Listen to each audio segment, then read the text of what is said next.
William and Zachary Zulock lived in a $900,000 home in Oxford, Georgia. They had successful careers, 33-year-old William as a banker, 35-year-old Zachary in government consulting. Their neighbors described them as the perfect addition to their affluent community. They decorated their house for every holiday. They hosted neighborhood gatherings. They attended local charity events. In July 2018, they adopted two brothers through a Christian special needs agency. Friends called them loving parents. Their social media showed family trips, birthdays, and holidays. Pictures of smiling faces at Disney World. Christmas mornings opening presents. Pool parties in their backyard. William and Zachary wrote long posts about the joys of adoption, about giving children a second chance at life. They spoke at LGBTQ+ adoption events. They advocated for other same-sex couples who wanted to adopt. This is not a story about adoption. This is not a story about a happy family. In July 2022, police received information that would expose what was really happening inside that expensive house in Oxford. The tip came from someone hundreds of miles away. Within hours, multiple law enforcement agencies launched an investigation. What they discovered in that house would shake veteran officers to their core. The investigation became one of Georgia's largest criminal cases involving crimes against children. Evidence that filled hundreds of files. Videos that ran for thousands of hours. Items that had to be catalogued by specially trained forensic teams. Interviews that left experienced detectives struggling to maintain their composure. When the truth emerged, the Zulock case became national news. Details of their crime spread across headlines, leading to protests outside the courthouse. Parents in their community couldn't sleep, wondering how they had missed the warning signs. Their friends struggled with guilt, questioning every interaction they'd ever had with the couple. The judge's decision to sentence them to 100 years made headlines across America. But in comment sections, on social media, in living rooms across Georgia, people asked the same question: for crimes that destroyed young lives, was a century behind bars enough? This is the story of how a community learned that the perfect family living in the perfect house never existed at all. This is a story about trust betrayed, about evil hiding in plain sight, about a justice system facing the question of how to punish the unthinkable. And it all began with a single anonymous tip. Welcome to True Crime Story Network. A huge thank you to my viewers, especially my subscribers, for your support as we continue to improve and bring you both well-known and untold true crime stories. If you believe stories like William and Zachary Zulock deserve to be told, take a moment to subscribe and stay updated. Now, let's get into the details of what really happened. Oxford, Georgia sits just 35 miles southeast of Atlanta. Here, million-dollar homes line quiet streets, protected by state-of-the-art security systems. In 2016, William and Zachary Zulock chose this community to build their life together. They purchased their home in the Covington area, a sprawling 3,600-square-foot residence valued at nearly $1 million. William Zulock Jr., 33, worked as a banker at a local financial institution. His career in finance gave him connections throughout the Atlanta business community. Zachary Zulock, 35, had built a successful career in government consulting. He worked from their home office, managing projects for multiple government agencies. Their neighbors would later tell reporters that the Zulocks seemed to embrace suburban life completely. They maintained their lawn meticulously. Their garage was organized. Their cars were always clean. During holidays, their house was among the first to be decorated. They coordinated with neighbors for Halloween celebrations, setting up elaborate displays that attracted families from surrounding communities. Their social circle included local business leaders, government officials, and other professionals. At neighborhood gatherings, they were known for hosting elaborate dinner parties. William took pride in his cooking, sharing photos of gourmet meals on social media. Zachary was active in local politics, attending city council meetings and fundraisers. In 2018, they began the adoption process. Their financial stability impressed the adoption agencies. Their references spoke highly of their character. Their home study showed they had plenty of space for children. They completed all required parenting classes, background checks, and home inspections. The Zulocks documented their adoption journey on social media. They shared posts about the challenges same-sex couples faced in the adoption system. They wrote about their dreams of becoming parents. Their friends and family left supportive comments, celebrating each step toward approval. In July 2018, they adopted 2 brothers. The adoption was celebrated throughout their community. Friends organized a welcome party. Neighbors brought gifts. Their social media accounts transformed into proud displays of family life, school events, sports games, family vacations. William and Zachary joined parent groups at the local elementary school. They volunteered for school functions. They hosted playdates. Other parents described them as devoted, always putting their sons first. The boys were enrolled in after-school activities. They had new clothes, new toys, their own rooms filled with everything children could want. The Zulocks became advocates for same-sex adoption. They spoke at LGBTQ+ events about their experience. They offered advice to other couples starting the adoption process. They were featured in local news stories about successful adoptions. Their family photos showed 4 smiling faces, the perfect image of the American dream. But photographs can lie. And in July 2022, a single tip to police would reveal just how much the Zulocks had been hiding from their perfect community. On July 27, 2022, the National Center for Missing and Exploited Children received a critical tip. Someone had discovered disturbing content being shared through a social media platform. The information pointed directly to the Zulock residence in Oxford, Georgia. Within hours, the Walton County Sheriff's Office assembled a special investigation unit. The initial evidence was concerning enough that they immediately contacted the Georgia Bureau of Investigation. The case would require multiple agencies working together, local police, state investigators, and federal authorities. Detective James Moss of the Walton County Sheriff's Office led the investigation. His team began with careful surveillance of the $900,000 home. From the outside, nothing appeared unusual. The lawn remained perfectly manicured. Both cars sat in the driveway. William still went to his banking job. Zachary continued his government consulting work from home. But investigators weren't watching the house. They were tracking digital footprints. What they uncovered in those first 48 hours led to an emergency strategy meeting. The evidence suggested an immediate threat to child safety.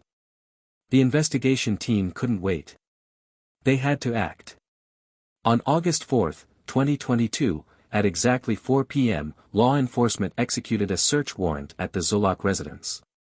The tactical team approached the house while William was still at work. Zachary was home. When officers entered, they found him in his home office, surrounded by high-end computer equipment. The search lasted 14 hours. Digital forensics experts worked through the night. They collected phones, tablets, laptops, and external hard drives. They found hidden storage devices. They discovered cameras installed throughout the house. Each piece of technology told part of a larger story. During the initial search, investigators interviewed neighbors. One resident, who asked to remain anonymous, told police, they were always filming everything. Every birthday, every holiday. They said they wanted to document their perfect family life. Those recordings would become crucial evidence. That same evening, another team located William at his office. When confronted with the initial evidence, both men agreed to speak with investigators. Their statements would lead police to even more disturbing discoveries. Sheriff's Captain Michael Calloway would later tell reporters, "In my 30 years of law enforcement, I've never seen a case like this. The scope of evidence we uncovered in those first 24 hours, it was overwhelming." The investigation was just beginning. But already, the perfect image the Zulocks had created was crumbling. Their neighbors watched in shock as police cars lined their quiet street. Their friends saw the news reports. Their colleagues couldn't believe the headlines. But no one was prepared for what investigators would find when they began analyzing the evidence. The truth hidden inside those expensive computers, behind those security cameras, would reveal horrors that even experienced investigators struggled to process. And with each passing hour, the evidence mounted. As Detective James Moss reviewed the initial evidence, he knew this case would require specialized resources. Within hours, he had assembled a task force that included digital forensics experts, child protective specialists, and veterans from the Georgia Bureau of Investigation's Crimes Against Children Unit. When we first received that tip, we had no idea of the scale, Detective Moss would later testify. But once we saw those initial files, we knew we were dealing with something beyond what any of us had seen before. The investigation began with careful surveillance. Unmarked vehicles positioned at key points around the neighborhood. Officers in plain clothes walking dogs past the house. A utility van that contained not workers, but a team monitoring digital traffic coming from the Zulock residence. What they discovered in those first 72 hours led to an emergency meeting at the Walton County Sheriff's Office. Captain Michael Calloway gathered the team in a secure conference room. The blinds were drawn. Phones were left outside. What was discussed in that room would not leave it until arrests were made. We had enough for warrants, Captain Calloway later explained. But we needed to be methodical. One wrong move and evidence could be destroyed. These weren't amateurs we were dealing with. On August 4, 2022, as William Zulock was finishing his day at the bank, the first teams moved into position. At exactly 3:55 p.m., a judge signed the final warrants. At 4 p.m., tactical units approached the house from 3 directions. Zachary Zulock was at home when officers knocked on the door. According to the arrest report, he appeared calm, almost as if he had been expecting them. He was placed in custody while the search began. What officers found inside that house would require specialized evidence teams working in shifts. The search continued through the night and into the next day. Neighbors gathered at the edge of the police line, watching as box after box was carried out to waiting vans. They had a setup in the basement, one investigator noted in the official report. Professional-grade equipment. Storage servers. Multiple cameras. This wasn't impulsive behavior. This was calculated, organized, and had been going on for years. The digital trail led investigators to multiple online platforms where the Zulocks had been sharing content. They had used sophisticated methods to hide their activities, encryption, private networks, multiple accounts. But they had made mistakes. Small ones at first, that grew larger as they became more confident. Those mistakes created the digital breadcrumbs that eventually reached the National Center for Missing and Exploited Children. As the evidence mounted, investigators made another disturbing discovery. The Zulocks weren't acting alone. Their digital communications revealed connections to others, in Georgia, across state lines, and internationally. What began as an investigation into 2 individuals was expanding into something much larger. By August 7, 3 days after the initial raid, the scope of the case had grown to require federal involvement. The FBI's Crimes Against Children Unit joined the investigation. Special Agent Melissa Harper took over coordination between the multiple agencies now involved. We were finding new evidence hourly, Agent Harper would later tell prosecutors. Each device we analyzed opened new avenues of investigation. The case was growing exponentially. Meanwhile, the 2 boys at the center of the case were placed in emergency protective custody. A specialized team of child psychologists, trained specifically for these situations, began the delicate process of interviews. Their findings would add yet another devastating layer to the case. As news of the arrest spread through Oxford, the community reacted with shock and disbelief. Neighbors who had attended the Zulocks' parties, friends who had been in their home, colleagues who had worked with them daily, no one could reconcile the couple they thought they knew with the evidence being uncovered. They were at every school event, one parent told local reporters. They volunteered. They donated to the PTA. How could we not have seen this? The investigation continued to expand. Search warrants were executed at multiple locations connected to the couple. Financial records revealed troubling transactions. Travel records showed patterns that investigators could now connect to specific evidence found in the home. On August 14, 10 days after the initial arrest, William and Zachary Zulock were formally charged. The reading of charges took over an hour. The courtroom fell silent as the prosecutor detailed count after count. One court officer, who asked not to be identified, described the atmosphere. "I've been in that courtroom for 20 years. I've never heard it that quiet. Not even a cough. Just the prosecutor's voice listing charges that none of us could believe were real. But they were real." And as the investigation continued, the evidence only grew stronger. The Zulocks' defense attorneys initially requested bail. The hearing lasted less than 30 minutes. Bail was denied. The judge cited not only the severity of the charges, but the overwhelming evidence already collected and the ongoing discovery of new information. By September 2022, the case had expanded to include investigations in 5 additional states. Federal prosecutors joined local district attorneys in building what would become one of the most comprehensive cases of its kind. Digital forensics experts continued their work, recovering files that the Zulocks had attempted to delete. Specialized software reconstructed timelines, mapped connections, and built the foundation for what prosecutors would later present to the jury. The investigation uncovered years of calculated behavior. The adoption process, which had seemed so genuine to the agencies involved, now appeared in a different light. Investigators found evidence that the Zulocks had been planning their crimes long before they became parents. They created this perfect family image, prosecutor Dana Maxwell would later tell the jury. They built it carefully, layer by layer, year after year. And they used that image to hide what was really happening in that house. As 2022 came to a close, the investigation had generated over 20,000 pages of evidence. Analysts had recovered thousands of images and videos. Financial investigations had traced hundreds of transactions. And the connections to others continued to expand the case. The trial would not begin until early 2023.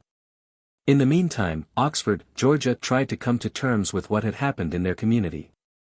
Support groups formed. School counselors worked with children who had been friends with the victims. Parents questioned how such crimes could have gone undetected for so long. And in secure facilities, William and Zachary Zulock awaited trial, their perfect family image shattered, their $900,000 home now empty, their future now measured in the potential decades they would spend behind bars. The investigation had revealed the truth. The judicial system would now determine the consequences. When prosecutors first approached the Walton County Grand Jury, they came with evidence that filled multiple storage boxes. District Attorney Layla Richardson spent 3 full days presenting just a fraction of what investigators had uncovered. The grand jury voted unanimously to indict on all counts. What we found, Detective James Moss explained in a later interview, wasn't random. It wasn't impulsive. We discovered calendars, schedules, detailed records going back to within weeks of the adoption being finalized. This was planned from the beginning. The evidence revealed a household operating under 2 completely different realities. To the outside world, the Zulocks presented the image of devoted parents. They attended school functions. They hosted birthday parties. They took family vacations. But inside that house, away from neighbors' eyes, a very different story unfolded. Digital forensics revealed that William and Zachary had created multiple layers of security to hide their activities. They used encrypted communications. They stored files in hidden partitions on their computers. They had installed sophisticated security systems throughout their home, not to protect their family, but to alert them to any unexpected visitors. These weren't just crimes against children, prosecutor Dana Maxwell told the court. These were crimes that had been carefully orchestrated, documented, and shared. The planning involved demonstrates a level of predation that is almost unprecedented in our criminal justice system. As the case moved toward trial, more disturbing details emerged. Financial records showed that the Zulocks had used their banking expertise to move money through multiple accounts. Travel records revealed trips that now took on a sinister meaning in light of the evidence. Their social media posts, once seen as touching family moments, were revealed as part of an elaborate cover. In January 2023, a preliminary hearing was held to determine if there was enough evidence to proceed to trial. The hearing was closed to the public due to the nature of the evidence and to protect the identity of the victims. Even with limited attendance, court reporters described the atmosphere as heavy with horror. Judge Martha Stevens, who had presided over criminal cases for more than 20 years, visibly struggled during the proceedings. At one point, she called for a recess after particularly disturbing evidence was presented. When court resumed, her voice was noticeably strained. "In all my years on the bench," she later wrote in her ruling, "I have never encountered a case where the evidence of guilt was so overwhelming, where the breach of trust was so complete, or where the harm inflicted was so profound." The defense attorneys initially tried to suppress much of the evidence, claiming Fourth Amendment violations during the search. Their motions were denied. The warrants had been meticulously prepared. The investigation had followed proper procedure at every step. The evidence would be admitted. As court proceedings continued, the toll on everyone involved became apparent. Several investigators requested transfers to other departments. 2 prosecutors asked to be removed from the case after reviewing certain evidence. The court appointed additional victim advocates to work with the brothers, now in therapeutic foster care. The community's reaction evolved from shock to outrage. Protesters gathered outside the courthouse during hearings. Local parents organized to review adoption procedures and background check requirements. School administrators implemented new training for teachers and staff to recognize signs of abuse. In March 2023, facing the mountain of evidence against them, William and Zachary Zulock made a decision that spared their victims from having to testify. They agreed to plead guilty to all charges in exchange for the prosecution not seeking additional federal charges that could have resulted in even longer sentences. The plea hearing was closed to cameras, but court transcripts reveal the cold, clinical way both men admitted to their crimes. Neither expressed remorse. Neither acknowledged the devastation they had caused. Their statements were described by one court officer as mechanical, as if they were discussing a business transaction. When the time came for sentencing, Judge Stevens ordered a comprehensive pre-sentencing investigation. Experts in childhood trauma provided reports on the long-term impact the crimes would have on the victims. Community impact statements filled hundreds of pages. Former friends, colleagues, and neighbors struggled to reconcile the men they thought they knew with the truth now exposed. The sentencing hearing lasted 2 full days. Victim impact statements were read by advocates, as the boys were not present in the courtroom. Their words, filtered through adult voices, hit the courtroom like physical blows. One bailiff, a veteran of combat in Afghanistan, had to be replaced after becoming visibly emotional. When Judge Stevens finally delivered her sentence, 100 years without possibility of parole, the courtroom fell silent. The severity of the sentence matched the severity of the crimes. But for many in the community, no amount of prison time could truly represent justice for what had been taken from those children. In her closing statement, Judge Stevens addressed not just the defendants, but the broader implications of the case. What happened in that house will impact these children for the rest of their lives. It will impact this community for generations.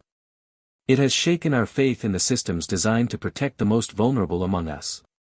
While this court cannot undo the harm that has been done, it can ensure that you will never have the opportunity to harm another child again. As William and Zachary were led from the courtroom, the perfect image they had created was completely shattered. The $900,000 house would later be sold, the proceeds going to a trust for the victims. Their careers were over. Their freedom was gone. But the damage they had caused would continue long after they disappeared behind prison walls. For the children, the road to recovery had only just begun. Specialist therapists developed long-term treatment plans. The foster family that took them and committed to providing stability and safety for as long as needed. Child welfare advocates worked to ensure they would have resources available throughout their lives. The case led to immediate changes in local adoption procedures. Background checks became more rigorous. Home studies more thorough. Follow-up visits more frequent. What happened to these brothers had exposed weaknesses in the system, weaknesses that officials vowed to address. As national media coverage of the case faded, the people of Oxford, Georgia were left to rebuild their sense of community. Parents held meetings to discuss how to talk to their children about what had happened. Schools brought in experts on childhood trauma. Churches organized support groups for families struggling with the aftermath. The perfect family that everyone thought they knew had never existed. What existed instead was a carefully constructed lie, a lie that had fooled friends, neighbors, colleagues, and even the agencies designed to protect children. It was a betrayal that extended far beyond just two victims. It was a betrayal of an entire community's trust. As William and Zachary Zulock began serving their century-long sentences in separate maximum security facilities, Oxford, Georgia struggled to move forward. The case had torn open wounds in the community that would take years to heal. "We're all asking ourselves the same questions," said Emily Donovan, a neighbor who had lived 3 houses down from the Zulocks for years. "How did we miss this? What signs did we overlook? Could we have done something sooner?" These questions haunted the community. Parents who had allowed their children to visit the Zulock home for playdates and birthday parties now dealt with crushing guilt. Teachers who had praised the couple for their involvement in school activities questioned their judgment. Social workers who had approved the adoption reviewed every note they had taken, searching for missed red flags. For the 2 boys at the center of the case, the verdict marked not an ending, but a beginning, the start of a lifelong journey toward healing. Child psychologists specialized in trauma recovery developed comprehensive treatment plans. Their new foster family committed to providing the stable, loving environment they had been denied. Dr. Rebecca Chen, a child trauma specialist who consulted on the case, explained the challenges ahead. "The road to recovery for these children will be long and difficult. Trust, once shattered so completely, is not easily rebuilt. But children are remarkably resilient when given the right support and care." That support came from multiple directions. A trust fund was established using assets seized from the Zulocks. This would provide for the boys' education, ongoing therapy, and future needs. Community organizations raised additional funds. Local businesses offered assistance to the foster family. The case prompted immediate changes in Georgia's adoption system. Governor Brian Kemp ordered a complete review of procedures. New legislation was introduced to strengthen background checks, increase post-adoption monitoring, and improve communication between agencies. "What happened here represents a catastrophic failure of the systems designed to protect children," State Senator Mariah Williams said when introducing the bill. "We cannot change what these children endured, but we can and must work to ensure it never happens again." The investigation didn't end with the Zulock sentencing. Evidence uncovered during the case led to additional investigations across multiple states. Federal authorities continued to follow the digital trail, resulting in more arrests in the months that followed. For the officers, prosecutors, and victim advocates who had worked the case, the psychological toll was immense. Walton County Sheriff's Department established mandatory counseling for everyone who had been exposed to the evidence. 2 veteran detectives ultimately decided to retire, citing this case as the breaking point after decades in law enforcement. 1 year after the sentencing, Oxford held a community healing event. It wasn't a celebration, no one felt there was anything to celebrate, but rather an acknowledgement of collective trauma and a commitment to moving forward. "We were all victimized by these men," Reverend Thomas Jackson said at the gathering. "Not in the same way as those children, not even close.